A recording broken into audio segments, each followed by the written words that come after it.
স্বপ্নের জন্য আজ থেকে প্রায় 5 বছর আগে আমি অ্যাম্বুলেন্স চালানো ছেড়েছিলাম। তখন মৃত লাশের দেহ আমাকে হাসপাতাল থেকে ওই মৃত ব্যক্তির বাড়িতে পৌঁছে দিতে হতো। দিন শেষে আমার ওইসব চিন্তা ভাবনা স্বপ্নের মধ্যে হানা দিত। তাই অ্যাম্বুলেন্স চালানো ছেড়ে দূরে শহরে পার্ক স্ট্রিটের একটি এটিএম গাড়ি আমি নিযুক্ত হই। আমি সোমনাথ। এখনো মাঝে সাঝে স্বপ্নের মধ্যে সেই মৃত লাশগুলি আমার তাড়া করে বেড়াচ্ছে। যাই হোক, এত রাতে ঘুম ভাঙার পরেও আমার ঘুম আসছে না। তাই আমি পাশে থাকা খবরের কাগজটি নিয়ে পড়া শুরু করলাম। হঠাৎ চোখে পড়লো আমাদের গ্রামের ঘটনা। মৎস্যনন্দপুর সড়কনগর এলাকায় ঘটে গেল আবার একটি মর্মান্তিক ঘটনা, যেখানে সড়কনগর এলাকায় বসবাসকারী নিরঞ্জন সরকার নামক যুবকের লাশ পাওয়া গেল ইছামতি নদীর জোয়ারে। গতকাল যুবকের লাশটি মাছ ধরার জালে আটকে গেলে জেলেরা সেই জাল থেকে উদ্ধার করে মৃত লাশটিকে। তারপর তারা পুলিশের হাতে তুলে দেয়। খবরের কাগজে থাকা ছবিটি ভালো করে দেখে আমি চিনতে পারলাম এই সেই নিরঞ্জন। যখন আমরা একসাথে গাড়ি চালাতাম তখন আমরা একে অপরকে খুব সাহায্য করতাম। ইস, খুব ভালো ছিল ছেলেটা, কিন্তু একটু মদ্যপান করতো। যাই হোক, তার আত্মার শান্তি কামনা করি। হ্যাঁ বাবা, বলো। শোন, তুই খবরটি শুনেছিস? হ্যাঁ বাবা, খবরটা না একটু আগে আমি পড়ছিলাম। হ্যাঁ, নিরঞ্জন মারা গেছে। তুই একটা কাজ কর না, তোমার মার শরীরটাও ভালো নেই, কিছুদিনের জন্য ছুটি নিয়ে একটু দেখা করে যা। তোমার অনেক টেনশন করছে। আরে এত টেনশনের কি আছে, আমি তো ঠিকই আছি। আরে তুই কি জানিস বিগত 6 মাস ধরে যে ছেলে মারা গেছে সবাই ড্রাইভার, আর তোরা তো সবাই একসাথে কাজ করতিস। সেই টেনশনই করছে তোর মা। এটাই তো স্বাভাবিক, তাই না? পরপর যে কয়েকজনের মৃত্যু হলো তারা সবাই ড্রাইভার। মোটামুটি সবাইকেই চিনতাম, আর বেশিরভাগই আমাদের মৎস্যনন্দপুর এলাকার। আরে বাবা, তুমি তো টেনশন করো না, আমি তো আর গাড়ি চালাই না। 5 বছর হয়ে গেছে ছেড়ে দিয়েছি। আমি খুব তাড়াতাড়ি ছুটি নিয়ে আসার চেষ্টা করছি। তুমি একটু মায়ের খেয়াল রেখো। এখন রাখলাম। বেশ কিছু দিন কেটে গেল। আমার ছুটির সময় ঘনিয়ে আসলে একটু ওপর মহলে বেশি দিন ছুটি নেওয়ার জন্য আবেদন করলাম। আমার আবেদন তারা মঞ্জুর করলো। আজ সন্ধ্যা অবধি আমার শেষ ডিউটি। দেখলাম রাত্রি 8টা 8-এর ট্রেনটা যদি আমি ধরতে পারি তাহলে ভালোভাবেই বাড়ি পৌঁছতে পারবো। আমার অপরিবর্তে আরেকজন আসলে আমি রীতিমতো ব্যাগ নিয়ে বেরিয়ে পড়লাম।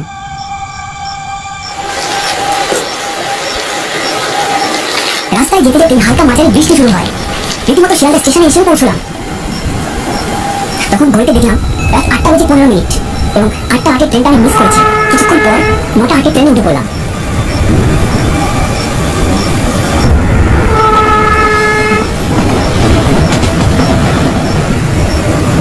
বেশি পৌঁছতে শুরু হয়ে গেল ভীষণ কালবৈশাখী ঝড়। স্টেশনে অপেক্ষা করতে লাগলাম ঝড় থামার। তার মধ্যেই দেখলাম দুটো লোক এত রাতে পেটিতে ভরে নিয়ে যাচ্ছে ইলিশ মাছ। আমার এখনো বাড়ির জন্য কোনো খাবার নেওয়া হয়নি, আর আমার মা খুব ইলিশ মাছ পছন্দ করে। তাই তাদের কাছ থেকে রিকোয়েস্ট করে আমি দুটো ইলিশ মাছ কিনে নিলাম। অনেক খুশি হবে আমার মা। ধীরে ধীরে ঝড় থেমে যেতেই আমি গিয়ে বাসের সন্ধান করতে লাগলাম। ভাবতে একই পরিহাস, এখন কোনো বাস বা অটো নেই। আশেপাশে চেয়ে দেখলাম একজন ভ্যান চালক ভ্যানে বসে কি একটা বোতলে চুমুক দিয়ে খাচ্ছে। আমার বুঝতে দেরি হলো না এটা, কিন্তু যাই হোক, আমি তার কাছে গিয়ে জিজ্ঞেস করলাম, এই যে দাদা, বলছিলাম কি আমার একটু ছেড়ে দেবে? ভাই বাবা, আপনি বলে আপনাকে খারাপ করে দিয়ে আসতে ভাই। আরে দাদা, মশলা বাদ দিন না, আমার ভাই সড়কনগর, তাড়াতাড়ি যেতে হবে, বুঝতে তো পারছেন। কি বলেন দাদা, একটু আগে একেবারে চাল ছেড়ে দিয়ে আসলাম, আপনি সময় দিতে পারবেন না? তার কাছ থেকে খুবই দুর্গন্ধ হচ্ছে এবং সে কথাটাও ঠিকঠাক বলতে পারছে না। কি বলছেন তা উনি নিজেও জানেন না, আর আশেপাশেও কাউকে দেখতে পাচ্ছি না। ইনি একমাত্র আছেন যিনি এত রাতে আমাকে বাড়ি পৌঁছে দিতে পারে। দাদা, দয়া করে এত রাতে আমার সাথে ঠাট্টা করবেন না, যা চাইবেন তাই দেবো। কত ভাড়া লাগবে আপনার? এই 16 গিয়ে গেলে অনেক দূর, বৃষ্টির সময় বুঝতে পারছেন না। হ্যাঁ, আপনি 500 টাকা দেন, তাহলে আপনাকে টিপির ঘাট পর্যন্ত নামিয়ে আসতে হবে। যদি রাজি থাকেন তো বলেন। টিপির ঘাটের থেকে আমার বাড়ির রাস্তা 20 মিনিট। ব্রিজ পেরিয়ে চলে গেলেই আমি যেতে পারবো। আমি আর বেশি কিছু না ভেবেই ভ্যানে উঠে পড়লাম। চলো। যত এগোচ্ছি আরো যেন ঝোড়ো হাওয়া বেড়েই চলেছে। তার মধ্যেও ভ্যান চালক আমার রীতিমতো পৌঁছে দেওয়ার জন্য তার শেষ চেষ্টাটুকু চালিয়ে যাচ্ছে তার দুটো পা দিয়ে। আপনাদের টাইম ধরে না রে, টনি খেয়ে আছে, আপনাকে বোঝা দেওয়ার দায়িত্ব আমার। আপনি ধরে পছন্দ রাখবো।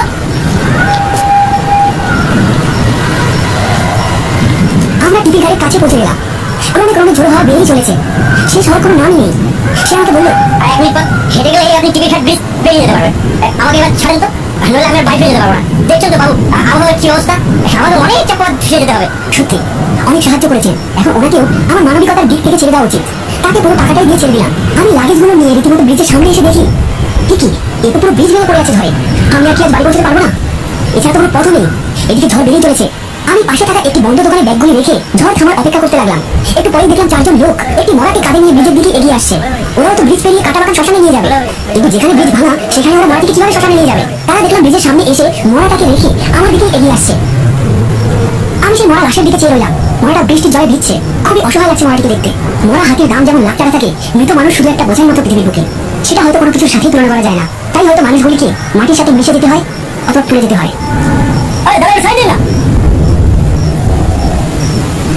সত্যি ওটা আমার টাইম পেল না, এই ঝড় বাদলে দিনেই মারতে হলো। আরে মানুষের মৃত্যু সব বলে করে আসে, সব কপাল রে ভাই, সব কপাল। ওই দেখ নৌকা নিয়ে একজন এদিকে আসছে, তো ওনাকে চল ধরি, যেন আমাদের কাটাবাগান শ্মশানে দিয়ে আসে। এটা বলতে বলতে ওরা 4 জন বেরিয়ে পড়লো। ইস, আমার কেন যে আগে চোখে পড়লো না। তাদের মধ্যে দেখলাম দুজন নৌকো আরোহীর কাছে গিয়ে ফিস ফিস করে কি যেন একটা বললো। আবহাওয়া দেখলাম আগের মতো ধীরে ধীরে ঠিক হতে লাগলো। ইতিমধ্যেই তারা লাশ থেকে তুলে নৌকায় উঠিয়ে নিয়ে যেতে লাগলো শ্মশানের দিকে, যেটা আমার বাড়ির পথেই পড়ে। আমার বাড়ি কাটা বাগান দক্ষিণ পাড়ায়। হাতের ঘড়িটির দিকে তাকিয়ে দেখলাম রাত 1:30। আশপাশ থেকে ভেসে আসছে ব্যাঙের গ্যাকো ডাক, আর মাঝারি ঠান্ডা ঝোড়ো হাওয়া বয়ে যাচ্ছে। অপেক্ষা করতে লাগলাম মাঝির জন্য, কারণ আমার বাড়ি যেতে হলে নৌকো করেই যেতে হবে। যেমন করে মরাটাকে নিয়ে গেল কাটা বাগান শ্মশানের দিকে। অপেক্ষা করতে করতে দেখলাম একটি লন্ডনের আলো এই ব্রিজের দিকেই এগিয়ে আসছে। যেহেতু আকাশ ভেদ করে একটু চাঁদের আলো ছোঁয়া দিয়েছে, সেহেতু দেখে বুঝতে দেরি হলো না যে নৌকো আরোহী আসছে। আমি তড়িঘড়ি করে ব্রিজের সামনে গিয়ে ডাকতে শুরু করলাম, এই যে দাদা শুনছেন? ও দাদা! উনি কোনো সারা শব্দ না দিয়ে আমার সামনে নৌকা নিয়ে চলে আসলেন। বলছিলাম, কাটা বাগান দক্ষিণ পাড়ায় আমার বাড়ি, ব্রিজের ওপাশে। আমাকে একটু নামিয়ে দিয়ে আসতে পারবেন? এখান থেকে মাত্র 15 মিনিটেরই পথ। আপনাকে 200 টাকা দিতে পারবো। বলা মাত্র হালকা ঝোড়ো বাতাস বয়ে গেল আমাদের মধ্যে দিয়ে, এবং তার মুখে থাকা গামছাটা সরে যেতেই দেখলাম খুশকো খুশকো 60 থেকে 65 বছর বয়সের একজন লোক। না গো বাবু, আমি অত সস্তার মাঝি নই। আমারে দেখে কি তাই মনে হচ্ছে? আমি একজন শিকারী, শিকার করতে বেরিয়েছি। লোকটার কথা সত্যি আমার চিন্তা ভাবনার মধ্যে ফেলে দিল। ওনার মাথা ঠিক আছে তো, নাকি ইনিও ভ্যানওয়ালার মতো ভুল জল খেয়ে ভুল বকছেন? যাই হোক, এখন ইনি একমাত্র আমার সম্বল। দয়া করে আমার পরে, আমি খুব বিপদে আছি। দয়া করে আমাকে কাটা বাগান ব্রিজ অবধি নামিয়ে দিন, তারপর আমি চলে যেতে পারবো। আমাকে একটু দয়া করে এই বিপদ থেকে রক্ষা করুন না চাচা। বিপদ? আচ্ছা ঠিক আছে, 1000 টাকা লাগবে বলো, তাহলে আমি যাতে পারি, না হলে আমি চলুন। 1000 টাকা? চাচা, বিপদে পড়েছি বলে এমন দাবি করছেন? ওপরওয়ালা সব দেখছে, এমন করবেন না। ওপরওয়ালাই তো আমারে পাঠিয়েছে। 1000 টাকা তো সেই নিতে বলেছে আমারে। যাই হোক, উঠে পড়ুন, আমার তারা আছে। আমার বেবি যান না খেয়ে আমার জন্য পথ চেয়ে আছে। আমি তার কথা মতোই তাড়াহুড়ো করে হাতে থাকা ট্রলি ব্যাগ ও মাছের ক্যারি ব্যাগটি নিয়ে উঠে পড়লাম নৌকোতে। দেখলাম আমার হাতে থাকা ক্যারি ব্যাগ ছিঁড়ে মাছের মাথা বেরিয়ে এসেছে। মাছের ব্যাগটি একপাশে রেখে আমি নৌকায় বসলাম এবং নৌকো আরোহী নৌকো টানা শুরু করলো আমার বাড়ির উদ্দেশ্যে। পথে যেতে যেতে এক অনবদ্য দৃশ্য আমার চোখে ভেসে উঠলো। সেই কাটা বাগান শ্মশানের সামনে দিয়ে যেতেই দাউ দাউ করে জ্বলছে সেই মৃত লাশটি। যেহেতু শ্মশানের গা দিয়ে নদী বইছে, তাই আমরা তার সামনে যেতে স্পষ্টভাবে দেখলাম সেই মরা মানুষটির চামড়া গলে গিয়ে হাড় বেরিয়ে আসা মাথার খুলিটি আমার দিকেই চেয়ে রয়েছে। আমি কিছুতেই চোখ ফেরাতে পারছিলাম না। কোনো মরাকে এইভাবে পুড়তে আমি আগে কখনো দেখিনি। হঠাৎই দেখলাম সেই মরাটি তার গায়ের উপর জ্বলন্ত কার্পেট করে জেগে উঠেছে। আরে আরে, এত ভয় পাওয়ার কি আছে? সত্যি আপনি আজব মশাই। জ্বলন্ত চিতার পাশে থাকা একটি লোক বাস দিয়ে বাড়ি মারল মরাটির গায়ে, এবং সাথে সাথে দেখলাম মরাটি আবার জ্বলন্ত কাঠ ভেদ করে নিচের দিকে নেমে গেছে। সত্যি এক আজব ভয়ঙ্কর দৃশ্যের সম্মুখীন হলাম আজ। তারপর কাটা বাগান শ্মশান পার করে যেতেই একটি স্থলপথের পাশে এসে দাঁড় করালো নৌকাটি। বাবু, যদি কিছু মনে না করেন একটা কথা বলবো? হ্যাঁ বলুন। আমার বিবিজানটা না খেয়ে বসে আছে আমার জন্য। আপনারে বাড়ি দিয়ে আসতে আমার অনেক দেরি হয়ে যাবে। একটু যদি সময় ব্যয় করে আপনি আমার সঙ্গে একটু যেতে পারেন এই সামনে, তাহলে আমি আমার বিবিজানকে খাইয়ে দিয়ে আসতে পারতাম নিজের হাতে। ও কিছুই খেতে পারে না, আমি খাইয়ে না দিতে পারলি। চলুন না বাবু, এই সামনে।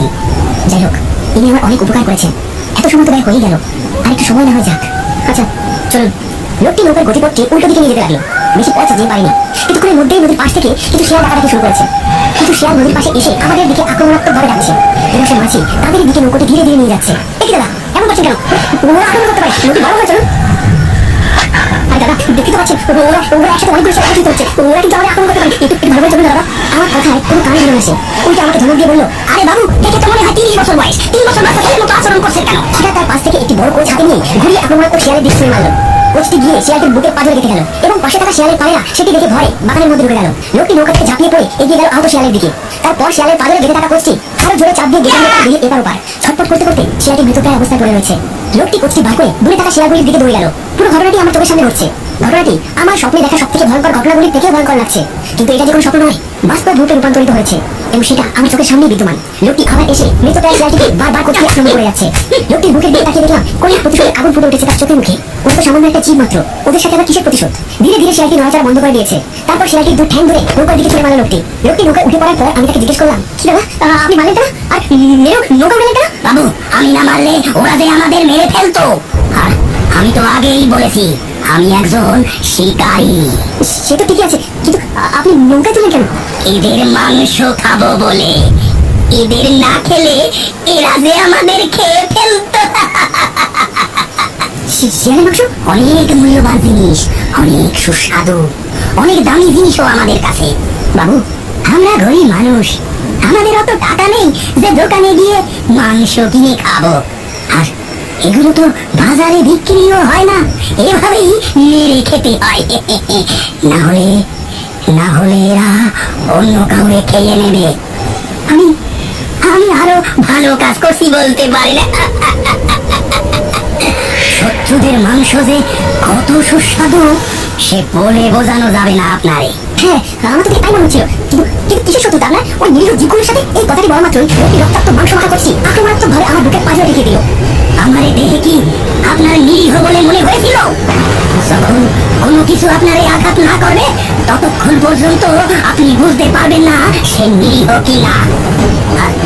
আর ওরা কতটা নিরীহ তা ওদেরকে আমি কাছ থেকে দেখেছি। আপনারা যদি একা ছেড়ে দেওয়া হতো তাহলে বুঝতে পারতেন ওরা কতটা নিরীহ। ওরা নিরীহ না। ঠিক আছে, এটা শোনান, আমার মাফ করুন, তাড়াতাড়ি চলুন। আপনার স্ত্রী আপনার জন্য অপেক্ষা করছে তো। ওনার স্ত্রীর কথা বলাতে উনি শান্ত হয়ে গেলেন। তারপর আবার পুনরায় নৌকা চালানো শুরু করলেন।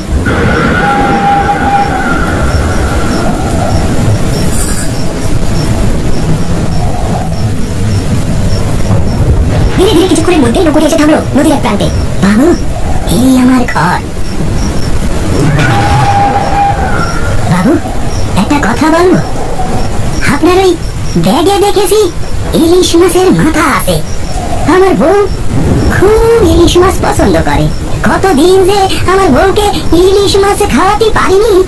আপনার টাকা দেওয়া লাগবে না, এক পিস ইলিশ মাছ দিতে পারবেন? আমি আর তার কথার অবাধ্য হলাম না। কথা না বাড়িয়ে একটা ইলিশ মাছ তুলে দিলাম। আমারই ভালো হলো, 1000 টাকার জায়গায় 400 টাকার ইলিশ মাছ দিয়েই মিলে যাচ্ছে। আর ওনার ইচ্ছেটা পূরণ হচ্ছে, এটা উত্তম। উনি তাড়াতাড়ি ওনার ঘরে ঢুকে গেলেন।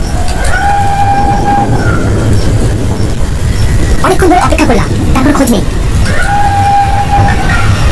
আমি নৌকা থেকে নেমে তার ঘরের দিকে ডাকতে গেলাম।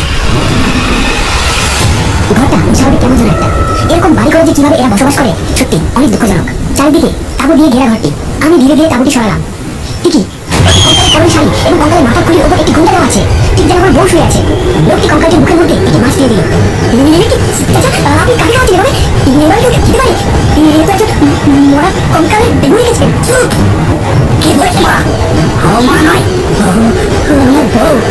দেখুন দেখুন ভালো করে দেখুন সে খায় কিনা। হয়তো কঙ্কালটি মুখে পাথরের হাত বাড়ি খেতে শুরু করলো, আর কাঁচা মাছটি ধীরে ধীরে খেতে যেতে লাগলো। এরকম ভূতের দৃশ্যের সম্মুখীন আমাকে হতে হবে আমি ভাবতে পারিনি। খুব ভালোবাসতাম আমার বেবি জানলে, কিন্তু শুধুমাত্র আপনার জন্য আমার বেবি জানের আজকে এই অবস্থা। কি বলছেন? আমি করলাম? আমি তো কি করিনি। আপনি আপনাদের মতো মানুষ কি করতে পারে সেটা বললে কি করে হবে বলুন? মনে করে দেখেন, আজ থেকে 100 বছর আগে এরকমই সেই ঝড় বাদল বৃষ্টির দিনই আমি আমার বেবি জানে নিয়ে আপনার অ্যাম্বুলেন্সে উঠিয়ে হাসপাতালের দিকে রওনা হতি। উঠানো হয়ে গেছে, তাড়াতাড়ি গাড়ি ছাড়েন। আমার বেবি জানের নিঃশ্বাস নিতে অনেক কষ্ট হচ্ছে, তাড়াতাড়ি চলুন। ঠিক আছে, তাড়াতাড়ি গাড়িতে বসুন। আমি আপনার কথা মতো গাড়িতে উঠে বসলাম। সঞ্জ গাড়িতে স্টার্ট দিয়ে আপনি হঠাৎ স্টার্ট বন্ধ করে ফেলেন। আপনার ফোন আসায়। হ্যালো, কি বলছেন? আমি সত্যি আপনাদের বাড়ি গেছিলাম। কোথায় কোথায় ব্যথা উঠেছে, তাড়াতাড়ি চলে আসুন, তাড়াতাড়ি হসপিটালে যেতে হবে। কিন্তু আমার বাড়িতে তো পেশেন্ট রয়েছে। আরে তাতে কি হয়েছে? আপনাকে 2,500 টাকা দেবো, তাড়াতাড়ি চলে আসুন তো। এমার্জেন্সি বুঝতে পারছেন নাকি? এই চাচা, আপনি তো তাড়াতাড়ি নামুন তো, আপনার বুকে নামান। আমাকে এমার্জেন্সি কাজ পড়ে গেছে। বাবু, এমন করবেন না। আপনি তাড়াতাড়ি চলুন। আমার বেবি জান এমন কষ্ট পাচ্ছে, দেখছেন না? আরে প্রধানের বাড়ি থেকে ফোন এসেছিল, তার বুকের অবস্থা খুবই খারাপ। হাসপাতালে পৌঁছে দিতে পারলে আমাকে 2,500 টাকা দেবে, আর আপনি তো মাত্র 800 টাকা দিচ্ছেন। বাবু, আপনার এমন করবেন না। আমি আরো 200 টাকা আমি বাড়াই দিচ্ছি। একটু তাড়াতাড়ি চলুন বাবু। আচ্ছা ঠিক আছে, আমি আপনাকে 2,500 টাকাই দেবো, তবে সেটা এখনই দিতে পারবো না। আমার কাছে এখন অত টাকা নেই বাবু। দৌড় মশাই, বোঝেন না কেন? সবাই প্রধানের বাড়ি থেকে ফোন এসেছিল, প্রধানকে বাঁচাতে না পারলে উনি আমাকে জেলে ঢোকাবেন। আপনি এত টেনশন করবেন না, আমি আমার এক বন্ধুকে ফোন করছি, ও তাড়াতাড়ি পৌঁছে দেবে। হ্যালো, এই নিরঞ্জন, তুই কোথায়? আপনি তো আমারে ফেলে রেখে দিয়েছিলেন মশাই। তার অনেকক্ষণ পরে একটা অ্যাম্বুলেন্স এসে পৌঁছয়। তাড়াহুড়ো করে তার অ্যাম্বুলেন্সে আমার বেবি জানলে উঠানো হয়েছিল। আমরা রওনা দিয়েছিলাম হাসপাতালের দিকে, কিন্তু কিছু পথে গিয়েই সে মদ খাওয়া শুরু করে দেয়। দাদা, একটু তাড়াতাড়ি চলেন। আপনি দয়া করে মদ খাওয়াতে বন্ধ রাখুন, নাহলে দুর্ঘটনা ঘটে থাকতে পারে। চুপচাপ বসে থাকেন তো। দেখছেন না তো আসলে আমার বাবা কোথায় গেছে? ওর মধ্যে বলে দায়িত্ব আমার। আপনি চিন্তা করুন। আমি সাথে সাথে বেরিয়ে গিয়ে দেখি সে জ্ঞান হারাইছে। আমি অনেক ডাকাডাকি করায়ও তার কোনো সারা শব্দ মেলেনি। এদিকে আমার বিনিজান কষ্টে কাঁপতাছে। এই সুযোগ করতে না পেরে তার গাড়ি থেকে বাইক করে রাস্তায় এনে রাখা, যাতে অন্য কোনো গাড়ি হলে আমি তাই উঠোয় নিয়ে যেতে পারি। অনেকক্ষণ অপেক্ষা করার পরেও কোনো গাড়ি পেলাম না। আমার বেবি জানলে কোলে তুলে এগোতে লাগলাম হাসপাতালের দিকে। হাসপাতালের পথ অনেকটাই, আর আমায়ও তাড়াতাড়ি পৌঁছতে হবে, না হলে অনেক যে কষ্ট পাচ্ছে আমার বেবি জান। আমি চিন্তা করলাম আমি যদি কোনো ভ্যান পাই তাহলে তাই টেনে নিয়ে যেতে পারবো। তাই আমি তাকে রাস্তার পাশে একটা গাছতলায় রেখে আমি গ্রামের ভিতরে ঢুকে গেলাম।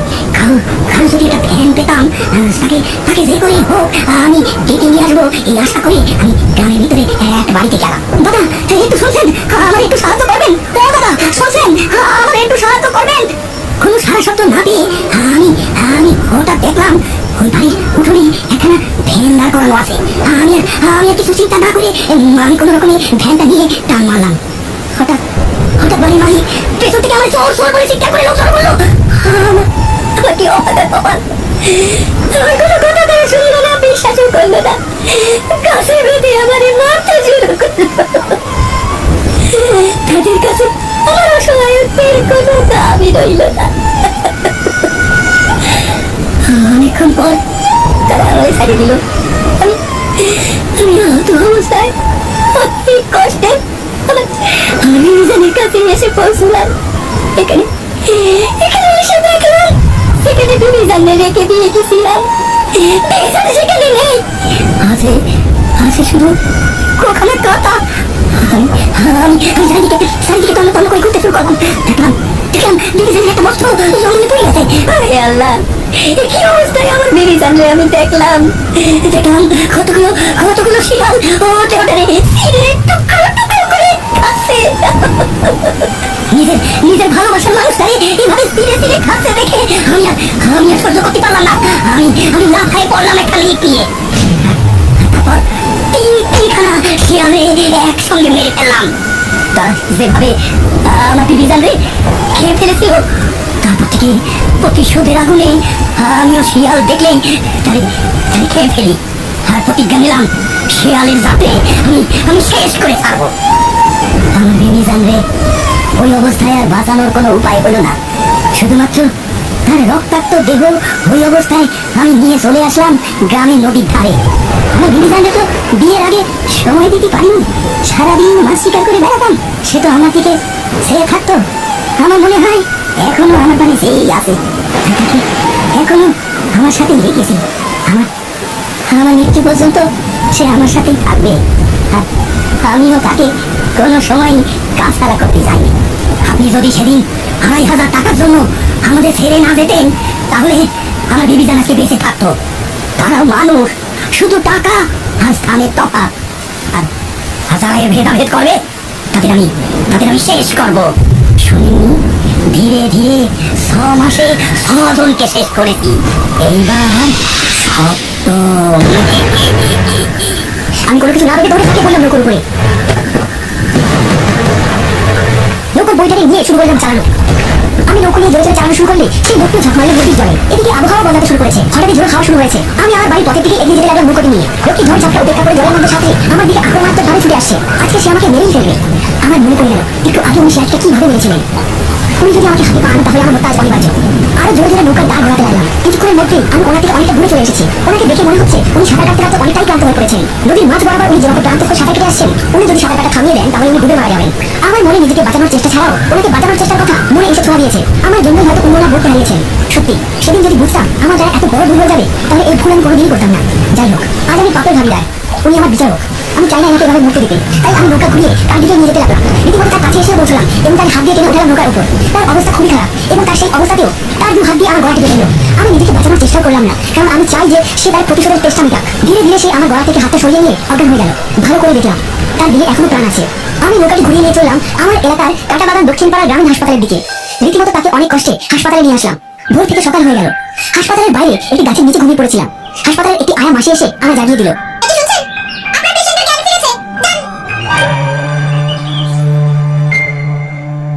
আমাকে মাফ করবেন, সেদিন প্রধানের চাপে টাকার লোভে আমি পরিস্থিতির শিকার হয়েছিলাম। আমার ভুল আমি বুঝতে পেরেছি। আমি যতদিন বাঁচবো চেষ্টা করবো যেভাবে আপনি ক্ষতিগ্রস্ত হয়েছেন সেরকম ক্ষতিগ্রস্ত যেন আর কেউ না হয়। আমাকে বাঁচার সুযোগ দিন আর আপনি আমার বাড়িতে চলুন। সারা জীবন আমি আপনাকে আমার বাবার পরের স্থান দিয়ে রাখবো। আমাকে ক্ষমা করুন আর আপনার বই সৎকারের ব্যবস্থা আমি করবো। আমাকে ক্ষমা করুন, আমার পাপের প্রায়শ্চিত্ত আমাকে করতে দিন। কিছুদিন যেতেই আমার ব্যাংকের সমস্ত টাকা দিয়ে 2টো পুরনো অ্যাম্বুলেন্স কিনলাম। একটা কিনা গরিব মানুষের জন্য, যে অ্যাম্বুলেন্স শুধুমাত্র যাতায়াতের জন্য যতটুকু তেল প্রয়োজন সেটুকু দিলেই অ্যাম্বুলেন্সটি হাসপাতালে রোগীদের পৌঁছে দেবে। এছাড়া পেশেন্টের বাড়ি থেকে 1 টাকাও নেওয়া হবে না। আর আমি চাইবো আরেকটি অ্যাম্বুলেন্স, যেটি শুধুমাত্র বয়স্ক মানুষদের জন্য। যাদের ছেলে মেয়ে নেই তাদের কাছ থেকে কোনোদিনও টাকা নেবো না। আর আমার পেট চালাতে যতটুকু ন্যায্য মূল্য ততটুকুই নেবো। এই সিদ্ধান্ত নিয়ে আমি সোমনাথ আবার শুরু করলাম অ্যাম্বুলেন্স চালানো। যতদিন এই জীবন থাকবে মানুষকে তার স্থানের ও টাকার ভেদাভেদ না করে যে আগে আসবে তাকে পৌঁছে দেওয়ার চেষ্টা করবো হাসপাতালের উদ্দেশ্যে। সেই আশীর্বাদ নিতেই